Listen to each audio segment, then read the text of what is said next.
Good afternoon, everyone. Welcome to another LC online session. These are sessions that we're running every day this week, monthly, just to give you more information about things that are happening around the college and how you can get involved with different parts of Leicester College. And for anyone who's interested in applying for courses, just learning more about how you can go about that. So today we've got a session for you with the careers team. We're going to be talking to you about the process of UCAS. So please welcome everyone from the careers team. We've got Safraz, Sonia, Lisa, and Katie. And yeah, I'm going to hand you over to Sonia, who's just going to start things off. So take it away, Sonia. Thanks, Nick. So thank you again for joining us for the UCAS Higher Education live stream. So as you might be aware, UCAS 2021 is now open for application for higher education courses. So we're just going to kick off this live stream by asking a really important question: why higher education? Now, it is important because if you're considering making an application for a degree or a higher or degree level apprenticeship, you need to be really sure of your reasons for pursuing such a challenging pathway. Also, if you're applying through UCAS, you are going to need to write a personal statement where you need to outline your reasons for studying a particular subject area. Now, you might also be asked to attend a virtual or a physical interview for a degree or for an apprenticeship, where you will need to communicate your reasons for choosing your course. So it's a really good idea to get a head start. So let's take a look at some of the reasons why students might consider a higher education route. Lovely. Okay. So firstly, and probably one of the key reasons why many students choose a higher education course is that their career will demand a university level qualification. So certain professions like a primary school teacher, a secondary school teacher, a nurse, a doctor, a midwife, astrophysicist, they all currently require a degree level qualification to perform the job role. So that could be a key reason why they apply. Secondly, your reasons might be economic. Now, it is said by many experts that graduates with a university level qualification will earn more over a lifetime and have better job prospects too. But you might also be responding to an economic need. So there might be a demand for key jobs in particular areas. So for example, healthcare or engineering. Third on the list of reasons is you should have a passion for the subject. Now, if you're considering applying to university or even for an apprenticeship, I think it's really important that you have an interest in that subject, because it's got to sustain you throughout your time at university. But if you have got that passion, then that is a really, really good reason in itself. Now, fourth on the list of one of the reasons why you might be considering applying is that you might be wanting to gain some work experience as well. Now, if you do apply to university or you apply for a higher degree apprenticeship, then you might want to gain the experience of moving away from home. You might want to live in a different city. You might want to get that experience of budgeting, making new friends. It can be a great experience, so do make the most of it. Fifth on the reason of why you might want to apply for a higher education course is you might want to gain the opportunity of gaining some work experience and networking with employers and key people. Now, this is actually really important because if you apply for a degree, you could also do a placement year as part of it. It's often referred to as a sandwich year. And obviously with an apprenticeship, you will get work experience too. Now, that type of higher education course will undoubtedly make you more employable, and it does give you a competitive edge. Importantly, it does give you a chance to network with others and make those all important contacts.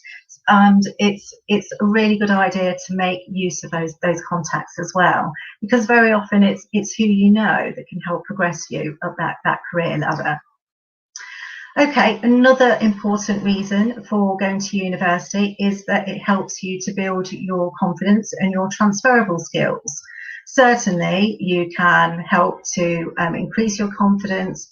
You can definitely enhance your communication skills. You might have to deliver presentations. You will become better organised, you will learn how to work well with others, you will develop your analytical skills, and it will instill a sense of discipline as well. And these are all key transferable skills that will be useful to you throughout your lifetime. Finally, going to university or applying for a higher degree or apprenticeship can give you a sense of accomplishment. Every time you complete an assignment, an essay, a presentation, a work project, it will give you a sense of achievement because that's the product of your hard work and your talent. So do celebrate your achievements. So I hope that's helped you to reflect on and perhaps confirmed some of the reasons why you might be considering applying for a degree or a higher or degree level apprenticeship. I'm going to pass you over to Lisa, who is going to go through how to research your higher education courses. Okay, thank you very much, Sonia. Okay, so with over 50,000 undergraduate courses available at more than 395 providers in the UK, I'm sure you'll agree that there's a lot to choose from, and that may feel pretty daunting at first. Of course, we all have different interests, motivations, and ways in which we prefer to learn. So if you've made the decision that you do want to go on to higher education, how do you narrow down your choices to make that well-informed decision? Here are just a few of our top tips. Okay, so when you're researching your course, remember to look beyond just the title. You will undoubtedly find courses with the same or similar title. However, the content in terms of the topics or modules that you will cover might be quite different. And remember, you may be studying a higher education course for several years, so it's important that you choose a course that really interests you. Do also consider how the course is structured. So, for example, does it offer a placement year, otherwise known as a sandwich year? This might be based in the UK or overseas, and it's a great way to gain industry experience, which may ultimately enhance your CV and future job prospects. Also consider what links the course has and the university might have with employers. This might be particularly important if you've got a specific career idea in mind.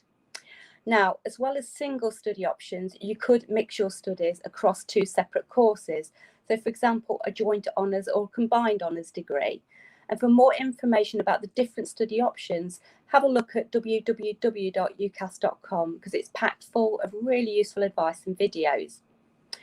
Also consider how the course is taught. So are you somebody who prefers a practical approach to learning, or do you prefer more theoretical? Do you prefer practical assessments or exams, or is it a combination of the two? And universities could use a whole range of assessment methods, including exams, assignments, dissertations, presentations in individuals or in groups, practical assessments and project work. So if you're looking into going to certain professions, for example, nursing or law, you should check whether or not the course gives you accreditation towards professional status. Okay, so it's really important that you check also the entry requirements for the course that you're interested in, as this is likely to vary from one university and one course to another. And some course providers use UCAS tariff points rather than grades to display their entry requirements. And UCAS tariff points are essentially points that you can earn from any recognised level 3 qualification, such as A-levels, BTECs, or an access course, for example. You'll find a full list of recognised qualifications and further information about combining qualifications on the UCAS website under the UCAS tariff calculator, or why not speak to a careers advisor for help with this? Okay, don't forget also to check GCSE requirements. Whilst they don't carry UCAS points, they are still very important, and you'll be able to find specific information listed under entry requirements for the course that you're looking at. If you're unsure, it's worth checking with the university or college's admissions team. And again, if you have overseas qualifications that aren't listed, then you are best to speak to their admissions department for advice. Now, of course, universities can look and feel very different, and some are more traditional with a focus on subject-based courses and research, whilst others have a more modern feel that generally have a greater emphasis on vocational style learning. So also consider location carefully. Do you want to be close to home, or would you prefer, to live further away? And some universities are located in big cities, while others have a more rural feel and may be based in smaller towns. And most universities have more than one campus, so check out whereabouts you're likely to be located. You don't want any nasty surprises. So if you're planning on living on campus, in halls, or perhaps looking at sharing a house, factor in what the accommodation and living costs might be. And costs such as accommodation, transport and food can vary enormously depending on where you're living around the UK. For example, it's more expensive to live in larger cities such as London. Okay, once again, UCAS has a really useful online regional guide to help you to pinpoint the location and work out distance and travel time. There's also a UCAS budget calculator tool that you can access for free online as well. So you'll also find that higher education is very well equipped to support students from library services to careers advice. But if you do have a specific requirement or support need, don't be afraid to ask. You'll find a whole host of specific services available. For example, counselling, wellbeing and welfare are just a few of them. There's a disability support allowance, which is a grant for students with a disability, ongoing health condition, sensory impairment, mental health condition or specific learning difficulty. And for more information, do have a look at the government.uk site and disabled student allowance, or speak to your chosen university or college. Okay, finally, don't forget to consider the social scene. Of course, this is really important. Higher education is not only about the academic side of university life, it also offers a great opportunity to meet new people, make friends, join societies and groups. You might even fancy applying to become a student ambassador, which is a great way to enhance your CV. So hope that's been useful, giving you some food for thought. Now I'm going to hand over to Katie, who's going to talk about the UCAS process. That's brilliant. Thanks ever so much, Lisa. So I'm going to focus now more on the applying to UCAS and the process and what to consider.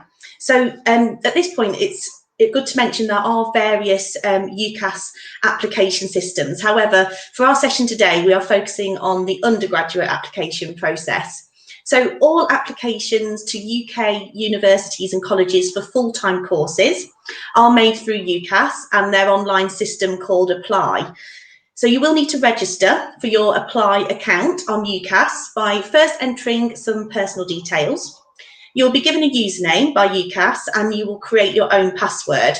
So just make sure you know what these are, as you will need these every time you log in to work on your application.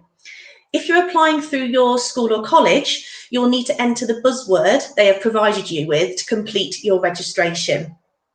So once registered, you will then need to complete all sections of the UCAS application form to be able to send your application to your chosen courses. So you don't need to complete these all at once. You can save your progress and sign back in any time.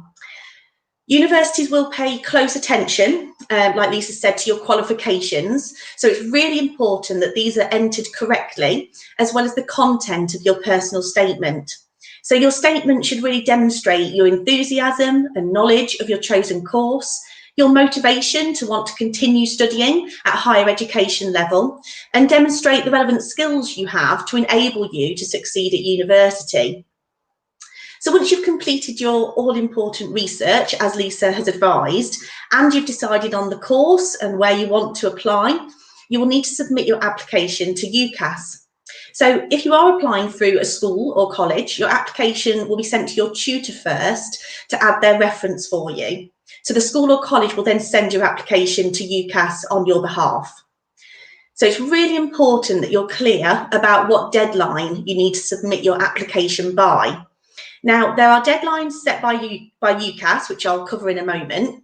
And if you're applying through your school or college, there will most likely be a different deadline, which is earlier than the UCAS deadlines. Okay, so this gives your tutors enough time to read your application, check you've entered your qualifications correctly, write and attach your reference, and submit your application then. So this ensures your application is with UCAS by their deadline, if not before, which is especially important for more competitive courses. So for example, this year, Leicester College students will be working towards a 4th of December deadline for 2021 UCAS applications. So the two main undergraduate UCAS deadlines are the 15th of October which is for any course at the universities of Oxford and Cambridge, or for most courses in medicine, veterinary science and dentistry. And 15th of January is the deadline for the majority of all other undergraduate courses. And by meeting these deadlines, your application is guaranteed to be considered by your chosen courses. So it's really important when you're doing your research to check that you know when the deadlines are. So just make sure you check those deadlines, and then obviously apply as soon as possible to give yourself the best chance of securing offers from the courses you have chosen. And good luck with it all. So I'm now going to hand over to Safras, who's going to talk through some useful resources and websites for you. Okay, thank you, Katie. So what can you do next? What are your practical things that you can actually do to start getting ready on your UCAS journey and your HE journey? Well, first of all, as I think everyone mentioned in this kind of presentation, you need to visit the UCAS website and start getting familiar with the site, especially the search engine and the homepage, the facility to sign in and apply for courses, as well as UCAS Track, which allows you to monitor and your application post-completion and respond to offers. Now, once registered, you need to start working on your application form. You can save as you go along and complete it over time. The UCAS Hub is actually a part of the UCAS website, so you can actually find it on the UCAS website. Sign up for the UCAS Hub. This platform allows you to research all your potential options, and you can make notes as you go along, such as open day information. It's a really good place to start doing your research and seeing all the different courses available as well. Start going on open days. Start booking on university open days. Now, at the moment, these will all be virtual. You can book directly from the university website or from the websites such as opendays.com, and taster days as well are available. Now, search the university website again for information, usually on the homepage or under events, or go online to Uni Taster Days. Start following your university on social media. Now, social media tends to be the quickest and the most easiest way to keep up to date with what's going on with your university. So start following them on every aspect of social media, from Facebook, Twitter, Instagram, etc. Now, doing this ensures that you're up to date, and information from the university is kind of fed back to you, and so on. And key events and information will be put on there as well. Now, if you need further help, your college or sixth form will have a dedicated team of advisors or people responsible for UCAS. Find out who they are, and if you need help, please ask, because the UCAS application process is a big application process, and you may need someone along the way to just check your application form, or may have some questions around that process. Finally, get familiar with websites. There are lots of websites out there. I'm only going to mention a few, and they should be flashing up as I'm sort of talking as well. So apart from the UCAS website that we've all talked about, I'll mention UniBuddy. Now, UniBuddy allows you to connect with students via chat and access virtual events and a lot more. What Uni has lots of information about going to university, including statistics and information about accommodation and so on. YouTube is accessible everywhere on your phone and everywhere, and it has information on university. You can start following UCAS, for example, subscribe to their UCAS channel, for example. Go on university websites, they have course information, and you can check entry requirements as well. They're up to date, and also allows you to check other facilities and also support services that they may have, that Lisa mentioned, for example, career services and so on. And finally, Student Finance England. Student Finance England is the portal of the website that you can actually go on to start your process for applying to university funding for university. Okay, so I hope you found this presentation useful and beneficial. Now it's over to Nick, who possibly may have some questions for us. Yeah, thanks a lot, Safraz. I'm just going to add in the rest of the team. So welcome back, everyone from Careers. Yeah, so hopefully everyone watching found that presentation useful. I think, particularly at the moment, there's so much for people to remember and to follow, from the technical side through to everything that's changing at the moment and might be different for anyone who's wanting to go to university. So we've got a few FAQs together that I think might be useful in addressing some of those particular things that are different at the moment, aside from the the technical sort of application process. So yeah, we're gonna crack through a few of those, but yeah, just for anyone who's watching as well, please feel free to send in your own questions. I'm happy to answer them live during the session. So yeah, please feel free to comment, and we'll do our best to answer them for you. But I think a good place to start at would be this one. So quite a long question, but I'll read it out for you. So I want to move away to go to university, but I'm worried about the pandemic and how it's going to affect my studies and living away from home. Any advice? Obviously, this is something that comes up time and time again at the moment. Yeah, I can take that question, Nick. I think it's a really important question, and it's actually a question that the careers team are asked quite a lot of. I think at the minute, obviously, as we're all aware, the situation is unfolding and it's evolving every single day. So things are changing and changing rapidly as well. But we don't know what the situation is going to be in a year's time when hopefully you start university. I mean, no university or college is interested in putting your health at risk. So universities and colleges are already following the safety guidelines, as outlined by the government and Public Health England, to minimise obviously the spread of COVID-19. What I will say is that if you are concerned about going to university or the blended learning approach, I think the first thing you need to do is speak to the university, get in touch with the admissions department, because they will already have people on hand to answer your questions. Now, of course, you can visit the websites, and there is some information available, obviously, on the COVID-19 pandemic and the approach that universities and colleges have taken. But I think it's always best to have a chat with someone as well. So do pick up the phone, you can email as well, and speak to people. Now, I've advised many students to do this, and they've had a wholly, beneficial experience just through talking to a representative at university or a college about their concerns about going to university amongst a pandemic. So obviously they will have people who can talk to you about, the support services available, your well-being, your mental health when you're away at university, and the approach to learning as well, and what systems they've put in place as well. But don't get too overly concerned in the nicest possible way. As I said, this is an evolving situation. We're just going to see how it plays out. As I said, don't be afraid to pick up the phone and speak to people at the universities or colleges. They're on hand to assist you. Hope that helps. Yeah, absolutely. I think that's a good bit of advice there, Sonia. I mean, obviously, at the moment, it's easy for people to feel quite distant from, being able to speak to people. So, although those people are probably overwhelmed with communications from people, it's also, it's the right way to kind of get your answers and feel like you're kind of isolated from getting the information you need. So, yeah.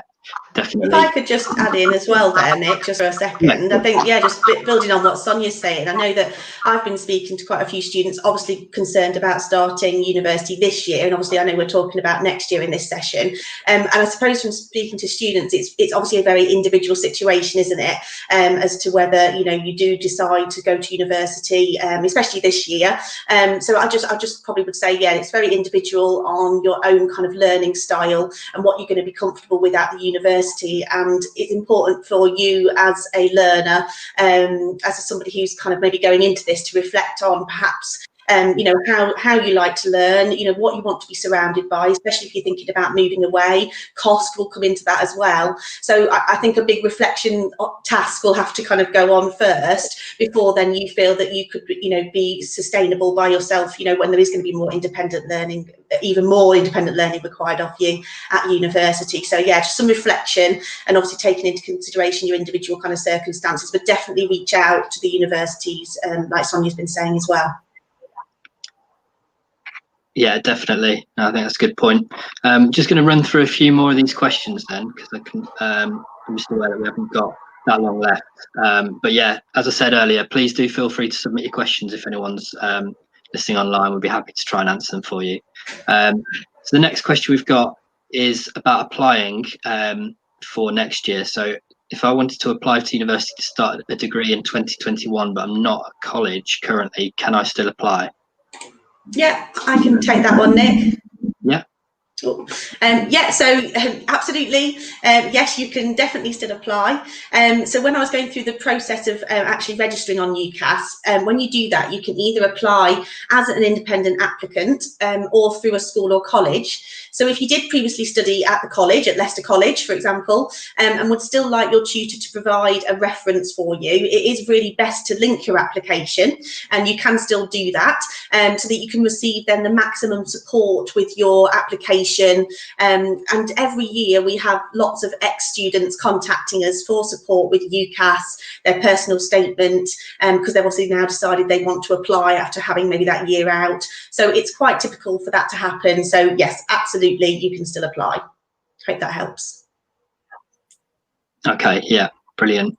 Yeah, and just sort of building on the sort of application questions that you get quite often. If someone's applied before a previous UCAS cycle, can they use the same application? Thanks, Nick. I'll take that. Unfortunately not, is the straight answer to that. If you've applied in a previous application cycle, so the previous academic year, and you want to apply again, you will have to submit a new UCAS application, and that's the guidance given by UCAS, because you can only apply once in any one application cycle, so don't try and apply more than once. So you can't carry a UCAS application over to the next academic year. We don't hold on to UCAS applications in each academic year. So yeah, the simple answer to that is no, you will need to submit a new UCAS application. Hope that helps. Okay, yeah, I mean, it might not be the answer that everyone's looking for, but at least it will save them time wasting time doing that, yeah. Okay, moving on to sort of mature students. Someone's a mature student and they want to apply for a higher education course and they don't have a record of their GCSEs. I can imagine this is something that applies to people at the moment. What would you suggest for them?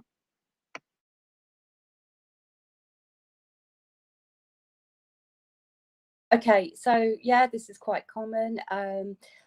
It takes a little bit of detective work. So what you'll need to do is, if your school is still there and still standing, then speak to the exams department for the school that you attended, or wherever you took those examinations, and they should still have a record of your achievements. Okay, but what they'll be able to tell you is obviously the subjects, the exam board, really importantly, and obviously your grade.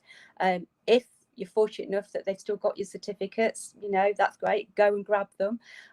If not, then you will need to contact the exams board and ask for those certificates to be printed, but they are likely to charge for that. Okay, if not, if you're not sure, if your school isn't standing anymore, then if you've got a friend from your school year and they can remember, what the exam board, if you studied the same subjects, but ultimately it's about going to the school initially. If not, then the exam board where you studied, and they should be able to retrieve that and post onto you your certificates.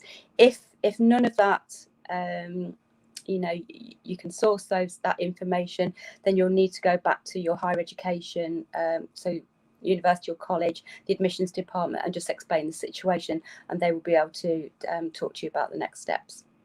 Okay, if you didn't complete GCSEs, by the way, so we have students that have maybe left education part way through, maybe from overseas, or didn't complete their GCSEs. Obviously at Leicester College, as well as other FE colleges, there is a course we offer a GCSE pathway option where students can study those GCSEs, get those qualifications, and then move on to a level 3 qualification, like an access course, and then progress on to university. But for those, the student has to be 19 plus. So I hope that helps. Okay, yeah, well, it's good to know that there's options for that. I know that once a bit of time has passed, finding records of some of those things can be quite difficult. As I found out this job, actually finding records of some of my old qualifications sent me into a bit of a panic. But yeah, no, it's good to know there's some options there. We're coming towards the end of the session, so I'm just conscious that we haven't got long left. So I just thought maybe I'd open up to you guys, see if there's any last things that you want to cover, or bits of advice you want to give to anyone before we wrap it up. I mean, Nick, can I just mention? I mean, I think you know, obviously we've only had obviously half an hour, which is not a lot. But what I would kind of say to everyone out there, before going to university, is I can't emphasize enough the research. So do a lot of research. There's a lot of information out there. Especially the UCAS website is fantastic at the moment. It's absolutely packed with information. Don't forget to use the people that are around you, your college, your sixth form. They've got designated people, or they should have, that will help with all these kind of queries as well. If need be, you can contact the Leicester College Careers team, where we're actually offering a very successful, we're doing it really quite well. I think is our remote service. If you go on our website, Leicester College Careers service, there's a little form that you fill out and you submit your inquiry in there as well. But obviously go to your own sixth form and college as well. Brilliant. Yeah, thanks for that, Safraz. Well, yeah, that pretty much brings us to an end, guys. Thanks so much for joining us on the session today, and thanks to everyone who tuned in. Just to be aware that the careers team can answer any of your questions. If you do find anything in the meantime, please do comment on the broadcast, and we'll do our best to answer them or message the page directly. Also, stay tuned for the other broadcast happening this week. LC Online is going to be continuing tomorrow, where we've got a session about what's happening at Leicester College in terms of events and the general sort of situation going forwards. We're trying our best to sort of explain that to you. How successful we'll be, not sure yet. And then the following day, we've got a higher education session about clearing, which might tie in with some of the things that have been discussed today. And on Friday, we've got a little bit more general session about Leicester College. We're going to be running these sessions throughout the autumn term, but we won't be here next month, as we'll be running our October virtual open day. So as I think Safraz covered, that's a really good way of finding out stuff about higher education, but also the college as well. That'll be a really good time to kind of get a bit of an overview of what we offer there. So that's on the 13th to 15th of October. So make sure you sign up for that on the website and check it out. Thanks again, guys. And thanks, Nick. Thank you. Thank you. Bye. Thanks, everyone. Bye. Bye.